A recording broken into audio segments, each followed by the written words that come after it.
কোথায় তুমি? একটু এদিকে এসো তো। কিরে টুকিমা, তুই এতক্ষণ কোথায় ছিলি শুনি? সেই সকাল বেলা বাড়ি থেকে বেরিয়েছিস, আর এখন তোর বাড়ি ফেরার কথা মনে হলো? আর এমন মন খারাপ করে আছিস কেন? কি হয়েছে বল আমাকে। মা, আমি কুহুদের বাড়িতে গিয়েছিলাম খেলতে। গিয়ে দেখি কুহু আম খাচ্ছে। কুহুকে আম খেতে দেখে আমারও অনেক আম খেতে ইচ্ছে করছিল মা, কিন্তু জানো মা, কুহুর কাছে আম চাইতে আমাকে দূর করে তাড়িয়ে দিল। ও মা, আমিও আম খাবো। আজ বাবা বাড়িতে এলে আমিও বাবাকে আম আনতে বলবো। টুনি আর টুকি যখন এসব কথা বলা বলি করছিল, তখন সেখানে টোনা চলে আসে। এই ব্যাপার, আমার টুকি মায়ের কি হয়েছে? কি আর হবে তোমার মেয়ের, আম খাওয়ার জন্য বাইরে ধরেছে। সত্যি তো, এখন ফলের মৌসুম, বাজারে কত রকমের ফল পাওয়া যায়, কিন্তু আমরা গরিব বলে সেগুলো কিনে এনে খেতে পারি না। বাবা, ও বাবা, তুমি চলে এসেছো? বাবা, তুমি আমার জন্য আম কিনে আনবে বাবা? আমার যে বড্ড আম খেতে ইচ্ছে করছে। টুকি মা, তুই এবার কান্না থামাও তো। তুই কোনো চিন্তা করিস না, আজ কাজ করে যা টাকা পেয়েছি তা দিয়ে তো বাজার নিয়ে এসেছি। আমি বরং কাল তোর জন্য আম নিয়ে আসবো, কেমন? কই গো গিন্নি, এই নাও বাজার, এখন তাড়াতাড়ি রান্না করে খেতে দাও তো। বাবার কথা শুনে টুকি ভীষণ খুশি হয়। এরপর টোনা আর টুকি ঘরে চলে যায়, আর টুনিও রান্না করতে চলে যায়। এরপর টুনির রান্না শেষে সবাই একসাথে খাবার খায়। এরপর পরের দিন সকালে টোনা কাজে চলে যায়। কি ব্যাপার টোনা, তোর কাজে আসতে আজকে এত দেরি হলো যে? আসলে মালিক, আজ ঘুম থেকে উঠতে একটু দেরি হয়ে গেছে, তাই আর কি। আমি তো বেশ কয়েকদিন থেকে দেখছি যে তুই দেরি করে কাজে আসিস। না না টোনা, আমি আর তোকে আমার জমিতে কাজ করাবো না, তুই এখান থেকে চলে যা তো। না মালিক, আপনি দয়া করে এমনটা বলবেন না। আমি আজ কাজ না করলে যে আমার মেয়ের জন্য আম কিনে নিয়ে যেতে পারবো না। আমার মেয়েটাকে যে আমি কথা দিয়ে এসেছি, আমি ওর জন্য আম কিনে নিয়ে যাব। দয়া করে আমায় তাড়িয়ে দিবেন না মালিক, আমার মেয়েটা যে অনেক আশা করে আছে। আসলে টোনা জঙ্গলের মধ্যে সব ধনী জমিদার ঈগলের কাজ করত। জমিদার ঈগল ছিল অনেক রাগী আর বদমেজাজি, তাই টোনার কোনো কথা না শুনে টোনাকে সেখান থেকে তাড়িয়ে দেয়, আর টোনা মন খারাপ করে বাড়িতে চলে যায়। বাবা, ও বাবা, তুমি আমার জন্য আম নিয়ে এসেছো বাবা? কই কই, আম দাও আমাকে। মারে, কি আর বলি তোকে কষ্টের কথা। কাজে দেরি করে যাওয়ার কারণে মালিক যে আমাকে তাড়িয়ে দিয়েছে। আমার কাছেও তো টাকা নাই রে মা, তাই আমি তোর জন্য আম কিনে আনতে পারিনি রে। কি বললে বাবা? তুমি আমার জন্য আম আনোনি? আমি এখন কি খাবো? হ্যাঁ, তোমাকে কত করে বললাম আম আনতে, তাও তুমি আম আনলে না। ধুর, আমার আর ভালোই লাগে না। তোকে এসব কথা বলে রাগ করে বাড়ি থেকে বেরিয়ে যায়। আরে টুকিমা শোন, রাগ করিস না। দেখো মেয়ের কাণ্ড, কেমন রাগ দেখিয়ে চলে গেল। আমরা যে গরিব, আমাদের কি অত সামর্থ্য আছে আম কেনার? তোমার মেয়ে যে কবে বুঝবে, শুধু শুধু জেদ করে। আর এদিকে তো আমাদের অভাবের সংসার, তার মধ্যে তোমার কাজটাও চলে গেল। এখন কি হবে বলো তো? কিভাবে আমাদের সংসার চলবে? জানি না উপরওয়ালা আমাদের কোন পাপের শাস্তি দিচ্ছে। টোনার কাজ চলে যাওয়ায় টোনার সংসারে আরো করুণ অবস্থা শুরু হয়। এভাবে অনেক কষ্টে খেয়ে না খেয়ে বেশ কয়েকদিন কেটে যায়। মা, ও মা, আমাকে খেতে দাও তো, আমার যে বড্ড খেতে পেয়েছে।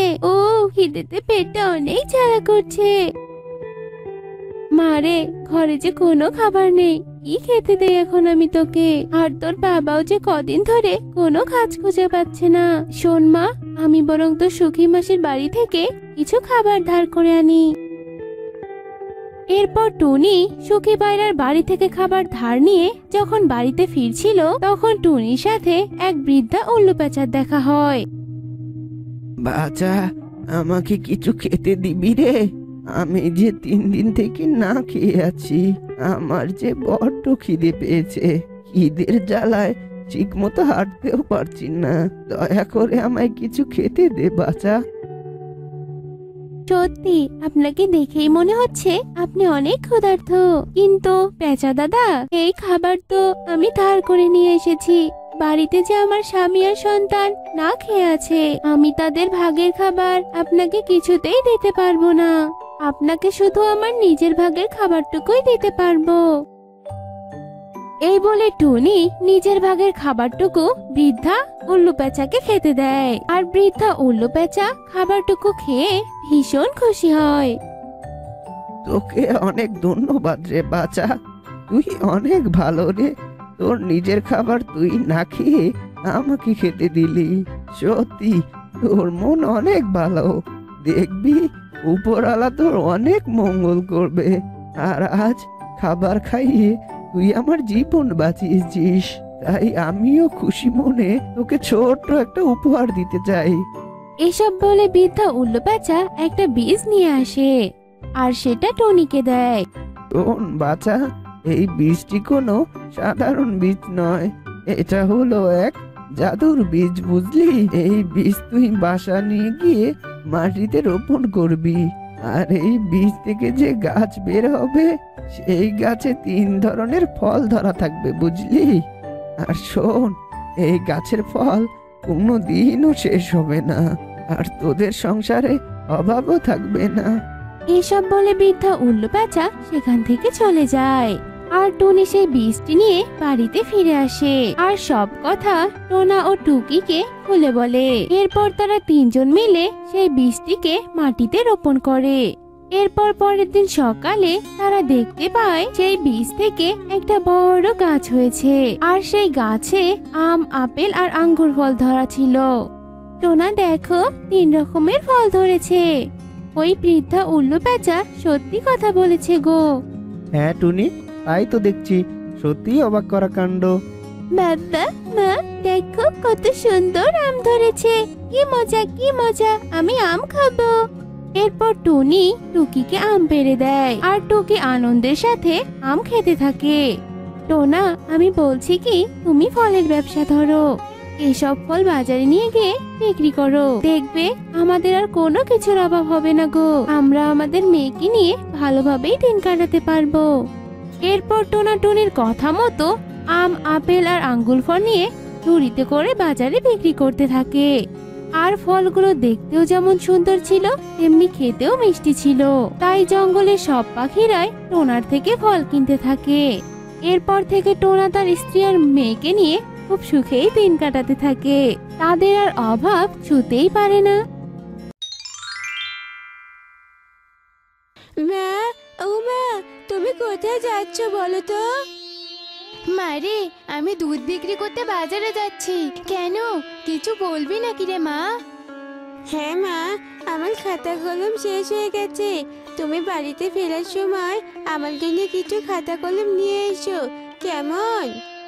আচ্ছা ঠিক আছে রে মা, তুই কোনো চিন্তা করিস না। আমি বাড়ি ফেরার সময় তোর জন্য খাতা কলম নিয়ে আসবো। এই কথা বলে টুনি দুধ নিয়ে বাজারে চলে যায়, আর দুধ বিক্রি করে বাসায় ফেরার সময় টুকির জন্য খাতা কলম নিয়ে বাসায় ফেরে। আর এভাবেই সেই দিনটি কেটে যায়। আর পরের দিন সকালে টুনি তার গাভীটিকে বলতে থাকে, লালি, তুই চল তো, তোকে মাঠে নিয়ে যাই, কচি কচি ঘাস খাবি। ঠিক আছে টুনিমা, চলো তবে, আবার আমার অনেক ক্ষুধাও পেয়েছে। খিদে পেয়েছে সে তো আমি জানি, কথা আর না বাড়িয়ে চল এবার, তোকে মাঠে নিয়ে যাই। এরপর টুনি তার গাভীকে ঘাস খাওয়াতে নিয়ে যায়। লালি, ওই দেখ, ওই জমিটাতে অনেক ঘাস দেখা যাচ্ছে, তুই আজ পেট ভরে ঘাস খেতে পারবি। হ্যাঁ টুনিমা, তুমি ঠিক কথাই বলেছ, এই ঘাসগুলো কচি, আজ আমি মন ভরে খাবো। এই কথা বলে লালি ঘাস খেতে শুরু করে। আর লালির ঘাস খাওয়া শেষ হয়ে গেলে টুনি লালিকে নিয়ে বাড়িতে চলে যায়। মা, তুমি লালিকে ঘাস খাওয়াতে নিয়ে গেছিলে, আর আমি তোমাকে সে কখন থেকে খুঁজেই যাচ্ছি। মা, তুমি জানো সুখী মাঝি কি বলেছে? কি বলেছে রে মা? সুখী মাসি বলেছে লালির দুধ অনেক ভালো আর সুস্বাদু। সুখী মাসি প্রতিদিন তোমার থেকে 1 কেজি করে দুধ নেবে। ও আচ্ছা, এই ব্যাপার। ঠিক আছে, আমি প্রতিদিন সুখীকে 1 কেজি করে দুধ দিব। সুখী, এই সুখী, কোথায় গেলি রে? এদিকে একটু আয়। কি হয়েছে টুনি, এভাবে ডাকছিস কেন? তুই নাকি প্রতিদিন 1 কেজি করে দুধ চেয়েছিস, আর তাই তো আমি তোর কাছে এলাম। হ্যাঁ টুনি, তুই ঠিক শুনেছিস। আমি তোর গাভীর দুধ ছাড়া অন্য গাভীর দুধ খেতেই পারি না রে। কারণ অন্য গাভীওয়ালাগুলো তো 1 কেজি দুধ পানি দিয়ে 2 কেজি দুধ বানিয়ে দেয়। এতে দুধের স্বাদ ও পুষ্টি কিছুই থাকে না। আমি তো তোকে চিনি, তুই এমন কাজ করবিই না। আর তাই তো তোকে বিশ্বাস করে তোর থেকে প্রতিদিন 1 কেজি করে দুধ চেয়েছি। দিতে পারবি তো? তুই চিন্তা করিস না সখী, তোর দুধ তুই পেয়ে যাবি। এই কথা বলে টুনি বাড়িতে চলে যায়। আর দেখতে দেখতে বেশ কিছুদিন কেটে যায়। আর টুনি তার গাভীর দুধ বিক্রি করে খুব সুখে দিন কাটাতে থাকে। কিন্তু বনের এক দুষ্টু পাখির নজর পড়ে টুনির গাভীর ওপর। এই গাভীটা তো দেখছি অনেক দুধ দেয়। টুনি এই গাভীর দুধ বিক্রি করেই অনেক ধনী হয়ে যাচ্ছে, আর আমি তা চেয়ে চেয়ে দেখছি। এটা তো হতে দেয়া যাবে না, আমাকে কিছু একটা করতেই হবে। এই গাভী কসাইয়ের কাছে বিক্রি করি, তাহলে অনেক টাকা পাবো। হ্যাঁ, আমি তাই করব। হা হা হা হা হা। অনেক টাকার মালিক হব আমি। মা টুকি, আমার শরীরটা যে আজ ভীষণ খারাপ লাগছে রে মা। মনে হচ্ছে জ্বর আসবে। আমি আজ লালিকে ঘাস খাওয়াতে নিয়ে যেতে পারবো না। তুই একটু লালিকে খাইয়ে আনবি? তোমার শরীর খারাপ করছে আর তুমি সেই কথা আমাকে এখন বলছো? এখন আমি লালিকে ঘাস খাওয়াতে নিয়ে যাব নাকি তোমার ওষুধ নিয়ে আসতে যাব, বলো তো? মা টুকি, আমার জন্য ওষুধ নিয়ে আসতে হবে না রে মা। তুই লালিকে ঘাস খাওয়াতে নিয়ে যা। লালির যে অনেক ক্ষুধা পেয়েছে। আচ্ছা ঠিক আছে মা, আমি তাহলে এখন লালিকে ঘাস খাওয়াতে নিয়ে যাচ্ছি। সেখান থেকে এসেই তোমার জন্য ওষুধ নিয়ে আসতে যাব। এরপর টুকি লালিকে ঘাস খাওয়াতে নিয়ে যায়। আর এইদিকে কালু কাক টুকিকে ফলো করতে থাকে। আরে আরে, এ কি দেখছি আমি? টুকি লালিকে ঘাস খাওয়াতে নিয়ে এসেছে। তাহলে তো ভালোই হয়েছে। এই টুকিকে ভুলিয়ে ভালিয়ে এখান থেকে সরিয়ে দিয়ে লালিকে কসাইয়ের কাছে নিয়ে যাব। কি রে টুকি, তুই এখানে কি করছিস? কালু আঙ্কেল, আমি লালিকে ঘাস খাওয়াতে নিয়ে এসেছি। ও আচ্ছা, তা তুই কিছু খাসনি নাকি? তোর মুখটা এমন শুকনো শুকনো দেখাচ্ছে কেন? তোর নিশ্চয়ই অনেক ক্ষুধা পেয়েছে। এখান থেকে পশ্চিমে গেলেই তুই একটা আপেল গাছ দেখতে পাবি। সেই গাছে অনেক আপেল আছে। তুই সেখানে যা আর আপেল খেয়ে আয়। আমি ততক্ষণ তোর এই লালিকে পাহারা দিচ্ছি। না না কালু আঙ্কেল, আমার খিদে পায়নি, তাই আমি আপেল খেতে যাব না। কি বলছিস কি? তোকে তো দেখে মনে হচ্ছে তোর অনেক খিদে পেয়েছে। চিন্তা করিস না, আমি লালির কিচ্ছু হতে দেব না। আমি লালিকে দেখেই রাখবো। তুই গিয়ে আপেল খেয়ে আয়। কালু আঙ্কেল, তোমাকে লালিকে পাহারা দিতে হবে না, কারণ আমি কোথাও যাব না। মা বলেছে লালিকে ছেড়ে কোথাও না যেতে। তুমি এখান থেকে চলে যাও। টুকির এমন কথা শুনে কালু আর কিছু না বলে সেখান থেকে চলে যায়। এই টুকির দেখছি পেটে পেটে অনেক বুদ্ধি। এত চেষ্টা করার পরেও এক পাও এখান থেকে সরাতে পারলাম না। মা যেমন, মেয়েটা হয়েছে তেমন। কিন্তু আমিও কালু কাক, হাল ছাড়ার পাত্র নই। আমি ওই লালিকে চুরি করেই ছাড়বো। এরপর কালু কাক বাড়িতে চলে যায়। আর টুকিও লালিকে ঘাস খাইয়ে বাড়িতে নিয়ে আসে। আর সে টুনির জন্য ঔষধ নিয়ে আসতে যায় এবং কিছুক্ষণ পর ঔষধ নিয়ে এসে টুনিকে দেয়। মা, ও মা, এই নাও ঔষধ। তুমি এই ঔষধটা খেয়ে নাও, দেখবে তোমার রোগ একদম ভালো হয়ে যাবে। মা টুকি, তুই আমার জন্য ওষুধ নিয়ে এসেছিস? আমি না তোকে বললাম ঔষধ লাগবে না? তুমি কোনো কথা বলো না তো, চুপচাপ ওষুধটা খেয়ে নাও দেখি। এরপর টুনি আর কিছু না বলেই ওষুধটি খেয়ে নেয়। এভাবে সেই দিনটি কেটে গেল। আর পরের দিন সকালে কালু কাক টুনির বাড়িতে আসে। টুনি, এই টুনি, তুই ভেতরে আছিস? তাড়াতাড়ি একটু বাইরে আয় তো। কি হয়েছে কালু দাদা? তুমি সকাল সকাল এভাবে চিৎকার করছো কেন? অনেক বড় সর্বনাশ হয়ে গেছে রে টুনি। মিনু মাসি অনেক অসুস্থ, তাই বারবার মিনু মাসি তোকে দেখতে চাইছে। পাশের বন থেকে তোতা খবর পাঠিয়েছে। এসব তুমি কি বলছো কালু দাদা? মা অসুস্থ, মা আমাকে দেখতে চাইছে। আমি এখনই মায়ের কাছে যাব। হ্যাঁ টুনি, তুই এক্ষুনি টুকিকে নিয়ে মাসির বাড়িতে চলে যা। এই কথা বলে কালু সেখান থেকে চলে যায়।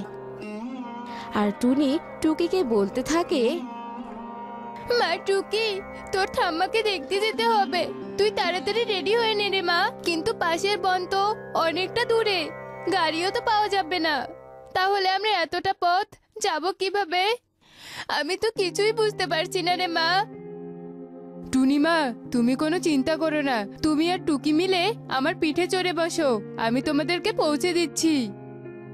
লালি, তুই এসব কি বলছিস? হ্যাঁ টুনিমা, আমি ঠিকই বলছি। তোমরা আর দেরি না করে আমার পিঠে চড়ে বসো, আমি তোমাদেরকে পৌঁছে দিচ্ছি। এরপর টুনি আর কিছু না ভেবেই টুকিকে নিয়ে লালির পিঠে ওঠে। আর লালি টুনিদেরকে পাশের বনেতে নিয়ে যায়। আর এটা দেখে তো কালু কাক বলতে থাকে, হায় হায় রে, কি ভাবলাম আর কি হলো।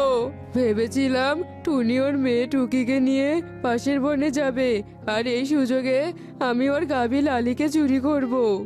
আর কি হলো, টুনি তো ওর গাভীকে বাড়িতে রেখেই গেল না, উল্টো ওরই পিঠে করে পাশের বনে যাচ্ছে।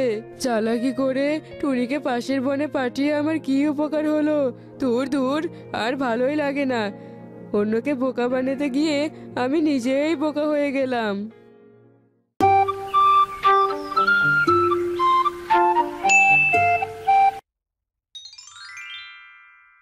চোর চোর, কে কোথায় আছো? আমার ঘরে যে চোর ঢুকেছে। চোর চোর, চোর যে আমার সবকিছু নিয়ে পালিয়ে গেল। কে কোথায় আছো? এভাবে টোনা মেয়েদের মতন একা কান্না জড়িয়ে দেয়। আর এদিকে টোনার এমন কান্নাকাটি শুনে প্রতিবেশীরা সেখানে চলে আসে। আরে আরে বোকা কোথাকার, তোর মতো একটা ছেলে পাখি ঘরে থাকতে কি করে চুরি হয় বলতো? তাছাড়া তুই আবার মেয়েদের মতো এমন ন্যাকা কান্না কেন করছিস? আমি তো ঘুমিয়েছিলাম, তবে আমি চোরকে দেখেছি। ওকে ধরে পিটুনি দিয়ে আমি আমার সব জিনিসপত্র ফেরত নিতে পারবো। তাহলে বলতো, বলতো দেখি, কে কে হয়ে হতচ্ছাড়া? আমি এক্ষুনি তাকে ধরে তার হাড় গোড় গুঁড়ো করবো। কালু, কালু এসেছিল আমার ঘরে চুরি করতে। তোমরা সবাই মিলে ওকে ধরে শাস্তি দাও। কি, কালুর এত বড় সাহস? ও কিনা এসে তোর ঘরে আবার চুরি করছে? এই এই, চলো তো চলো, সবাই চলো। এরপর সবাই মিলে কালুর বাড়িতে যায়। আর কালুকে কোনো কথাবার্তা ছাড়াই গণধোলাই করা শুরু করে দেয়। আরে আরে, তোমরা আবার আমাকে এভাবে কেন মারছো? ছাড়ো, ছাড়ো আমাকে। আমি কি অপরাধ করেছি সেটা তো আগে বলো। তুই আমাদের টোনার বাড়িতে চুরি করেছিস, আর তাই তো আমরা সবাই মিলে তোকে গণধোলাই দিলাম। এবার তাড়াতাড়ি টোনার জিনিসপত্রগুলো বের কর, বের কর তো, নয়তো কিন্তু আমরা সবাই মিলে তোকে ধরে টুকরো টুকরো করে নদীর জলে ভাসিয়ে দেব, এই বলে দিলাম। আরে আরে, তোমাদের সবার মাথা ব্যথা কি গেছে নাকি বলো তো? তোমরা সবাই পাগল হয়ে গেছো। আমি তো দুদিন থেকে ভীষণ অসুস্থ। গতকালকে আমি অসুস্থ হওয়াতে খাবারের খোঁজে বাহিরেও যেতে পারিনি। আর তোমরা কিনা আমাকে এইভাবে চোর বলছো? তোমাদের সবার যদি আমার কোনো কথা বিশ্বাস না হয়, তাহলে তোমরা সবাই মিলে আমার পুরো ঘর খুঁজে দেখো।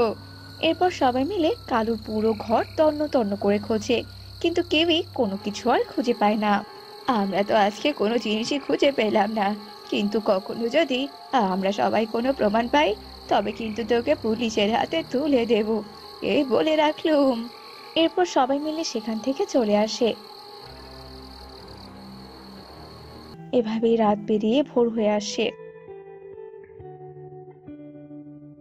এই চামেলি, চল চল, তোর তো ঘাস খাওয়ার সময় হয়ে এসেছে, আমি তোকে ঘাস খাইয়ে নিয়ে আসি। টোনা তার পোষা গাভীকে নিয়ে ঘাস খাওয়াতে চলে যায়।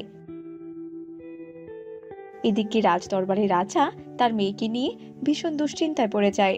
আমার মেয়েটার যে পশু আর গাছপালাকে নিয়ন্ত্রণ করার ক্ষমতা আছে, আর আমার মেয়ের সেই ক্ষমতার জন্য যে কোনো সময় ওর ওপর যে কোনো বিপদ নেমে আসতে পারে। না না, বাবা হয়ে আমি আমার মেয়ের এত বড় ক্ষতি কিছুতেই হতে দিতে পারি না। আমাকে আজকেই কোনো যোগ্য রাজকুমারের সঙ্গে আমার মেয়ের বিয়ে দিয়ে দিতে হবে। কে কোথায় আছো? এক্ষুনি আমার মেয়ের জন্য স্বয়ংবর সভার আয়োজন করো। রাজার কথা মতো প্রহরীরা স্বয়ংবর সভার আয়োজন করে। সেখানে বিভিন্ন জঙ্গল থেকে রাজকুমারীরা এসে হাজির হয়। রাজকুমারী, তুমি দেখো তো তোমার কাছে কাকে বেশি যোগ্য মনে হয়, আমি তার সঙ্গেই তোমার বিয়ে দিয়ে দেব। যথাজ্ঞা বাবা, ঠিক আছে, তোমার কথাই সব হবে। আচ্ছা, আপনারা কেউ কি দৈব শক্তির অধিকারী? দৈব শক্তি ছাড়া চলাচল করতে পারেন না এমন কেউ কি এখানে আছেন?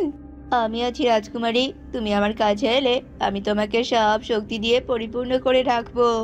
দুঃখিত, তাহলে তো আমি আপনাকে বিয়ে করতে পারবো না।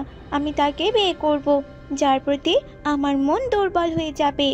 রাজকুমারীর এমন কথা শুনে ঈগল বেজায় রেগে যায়। রাজকুমারী, এখনো সময় আছে, আমার দেওয়া প্রস্তাবে রাজি হয়ে যাও, তবে আমি সবাইকে ছেড়ে দেব। আমি কখনোই তোর কথায় রাজি হব না। সাহস থাকে তো আমার সঙ্গে লড়াই করে দেখা। ঈগল ও রাজকুমারী তাদের লড়াই শুরু করে দেয়। এইভাবে বেশ কিছুক্ষণ ধরে লড়াই চলতে থাকে, আর সেই লড়াইয়ে ঈগল জিততে না পেরে মুখ দিয়ে আগুনের গোলা বের করতে থাকে।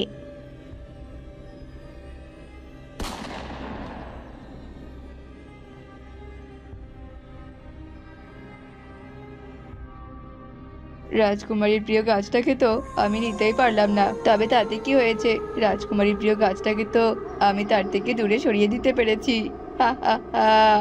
এসব কথা বলে ঈগল অনেক দূরে চলে যায়, আর এইদিকে সব রাজকুমারীরা মূর্তির মতো দাঁড়িয়ে থাকে। বাবা, ও বাবা, এবার আমাদের কি হবে বাবা? আমরা এদেরকে কি করে প্রাণবন্তর করব সেটা তো বলো। আমি তো এর কোনো কিছুই বুঝতে পারছি না রে মা, তবে আত্মীবুড়ি হয়তো এর একটা সমাধান দিতে পারবে। চল, আমরা বরং তার কাছেই যাই। এরপর রাজা আর রাজকুমারী মিলে আত্মীবুড়ির কাছে যেতে থাকে। আর এইদিকে তো টোনা সেই গাছটা পেয়ে ভীষণ খুশি হয়। আমার উঠোনে তো কোনো গাছই নেই, চল চল চামেলি, আমরা দুজন মিলে এই গাছটাকে আমাদের উঠোনে রোপণ করব, তাহলে যে আমার উঠানে লেবু চাষ হয়ে যাবে। এরপর টোনা তার গাভীটাকে নিয়ে বাড়িতে আসে, আর উঠানে সে লেবুর গাছটা রোপণ করে দেয়। রোপণ করার সাথে সাথে টোনা তো ভীষণ অবাক হয়ে যায়, কারণ গাছটা যে হঠাৎ করে অনেক বড় হয়ে যায়, আর তাতে অনেক লেবু ধরে। চামেলি রে, এ আবার আমি কি দেখছি রে? টোনা অবাক হয়ে গাছটার দিকে তাকিয়ে থাকে। এদিকে রাজা রাজকুমারী আত্মীবুড়িকে সব ঘটনা খুলে বলে। মহারাজ, এই বিপদ থেকে বাঁচতে হলে রাজকুমারীকে একটা ত্যাগ স্বীকার করতে হবে। আমি যে সব ত্যাগ স্বীকার করতে রাজি আছি, আপনি শুধু আমাকে বলুন আমাকে কি ত্যাগ স্বীকার করতে হবে। জঙ্গলের ভেতরে একটা অতি সাধারণ পাখি আছে যার নাম টোনা। ওই টোনার ভেতরে এক অদ্ভুত শক্তি আছে, আর আপনাদের অন্যতম অস্ত্র সেই লেবু গাছ, সেটাও আছে ওই টোনার কাছে। তার কারণে যে ওই টোনাকে আপনার বিয়ে করতে হবে রাজকুমারী। তাছাড়া আপনাদের বিয়ের পর আপনাদের দুজনের মধ্যকার শক্তি এক হয়ে মহাশক্তিতে পরিণত হবে, আর সেই মহাশক্তি দিয়ে আপনারা ওই রাক্ষসকে দমন করতে পারবেন। আচ্ছা আচ্ছা, ঠিক আছে বুড়িমা, আমি বরং তাই করব। এরপর রাজা আর রাজকুমারী মিলে টোনার কাছে যায়। তারপর তারা টোনাকে সব ঘটনা খুলে বলে, আর রাজকুমারী টোনাকে বিয়ের প্রস্তাব দেয়। সব কথা শুনে টোনাও বিয়ের জন্য রাজি হয়ে যায়, আর তাদের বিয়েও হয়ে যায়।